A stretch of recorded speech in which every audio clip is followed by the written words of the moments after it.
In today's video, XIANGLING, renowned chef from one main restaurant in Liyue. XIANGLING is a 4-star pyro character, podium user, incredible damage dealer, and pyro applier. In this video you'll find tips, talent explanations, artifact sets, weapons and more, so keep watching if you want to have the best XIANGLING in Genshin. Join me in Discord server if you want to make friends and play Genshin or other games, you're more than welcome to join. So without further ado, this is XIANGLING's character investment, and let's jump right into her active talents. With the normal attack, she performs up to 5 consecutive pure strikes, and the charge attack is the usual one for podium wielders. Of course, she doesn't use this talent, so let's go ahead with her kit. With this skill, XIANGLING summons Guoba, who will continuously break fires at opponents, dealing AoE pyro damage. This skill however is not that strong since Guoba might deal great damage, but its position in the battlefield can be changed, so this skill doesn't have that particularly strong application or usage. Lastly, the burst, which is the main key of her kit. With the burst, XIANGLING sends a pyronado whirling around her or your active character. The pyronado will move with your character, dealing pyro damage to all opponents in its path. This ability is really strong and has one of the strongest elemental applications we have in Genshin, so the level priority is burst first, then skill and normal attack if you want. Let's have a look at the passive talents. The first one increases the flame range of Guoba by 20%. Decent, but as I said before, Guoba is not the useful while fighting, so this talent is not that relevant unfortunately. With the second one, when Guoba's attack defense ends, Guoba leaves a chili pepper on the spot where it disappeared. Picking up a chili pepper increases attack by 10% for 10 seconds. This is not bad, but while fighting it's kinda hard to get the pepper if you move from Guoba or the enemy move for Guoba. It's also a 10%, which is not bad, but not even as strong as a buff. It depends on the situation you're in. I wouldn't recommend you to try to collect the pepper while fighting in the abyss, for example. Third and last one, when XIANGLING cooks an attack boosting dish perfectly, she has a 12% chance to receive double the progress into her character, I would say. So now that we're done with her talents and we have a more panoramic view of her as a character, can we say XIANGLING is still relevant in 2025? We have Mawika the Pyro Archon, characters like Toma and the elemental reaction burning, which has for Toma and Mawika and others keeps pyro on opponents, allowing us to trigger elemental reactions like vape, melt, and etc. But at the end of the day, we still choose XIANGLING for the abyss and the theater. Why? Because her damage can be really high and her application is really fast and strong. She's still really relevant in accounts. With her, your opponents will always have pyro on them and triggering reactions will be really easy. Unfortunately, besides still being really strong, she's weakened by the crazy amount she needs for her burst. With her, you want to have at least 250% of energy charge to be able to use her burst in every rotation, and as we saw before, we cannot afford not to use it. So let's have a look at how we should be XIANGLING and all the options we have for her. So for artifacts options, for 2-piece she can use 2-piece attack, leader, Simenawa, and all others of course, 2-piece elemental mastery, Wanderer's Troop, Gilded Dreams, and Flower of Paradise Lost,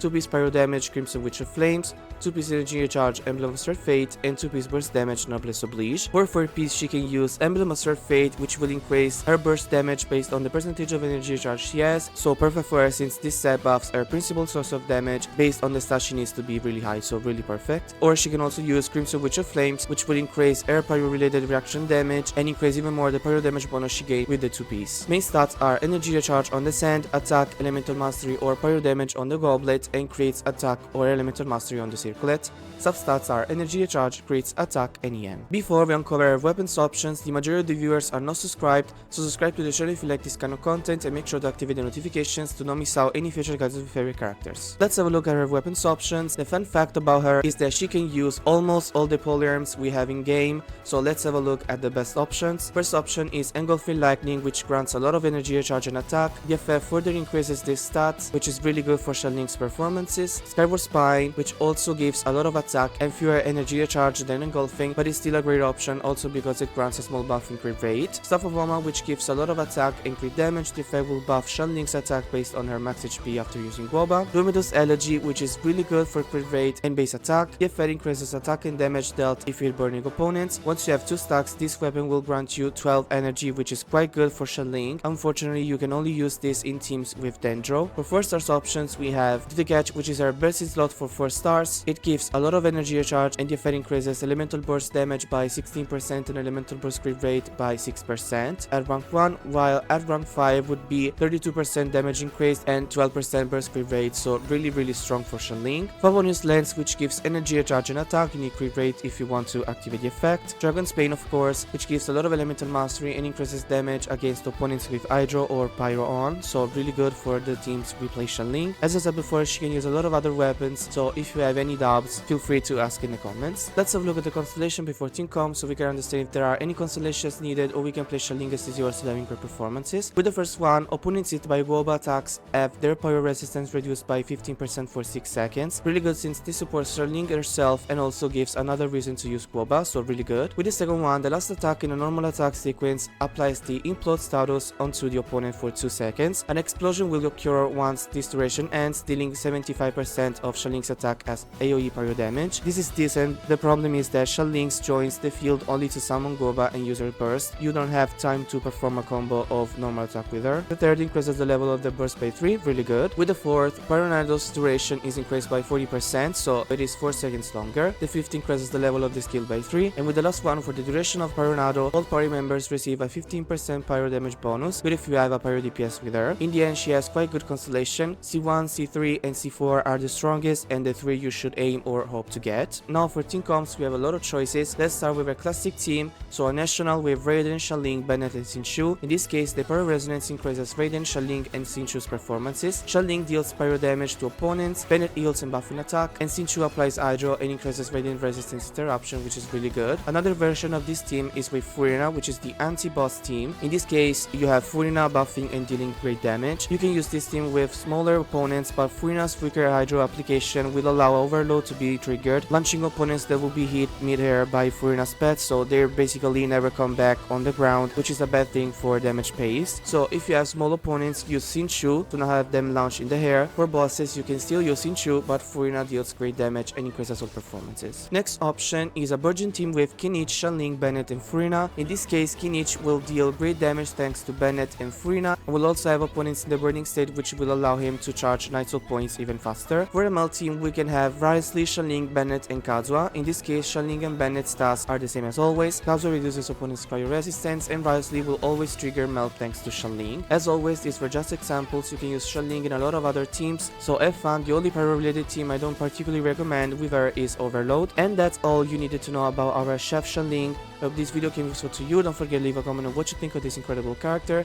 I remind you to subscribe to the channel and also to my TikTok and Instagram accounts, to join my Discord server if you want to participate to the next videos, and we'll see you in the next one. Bye!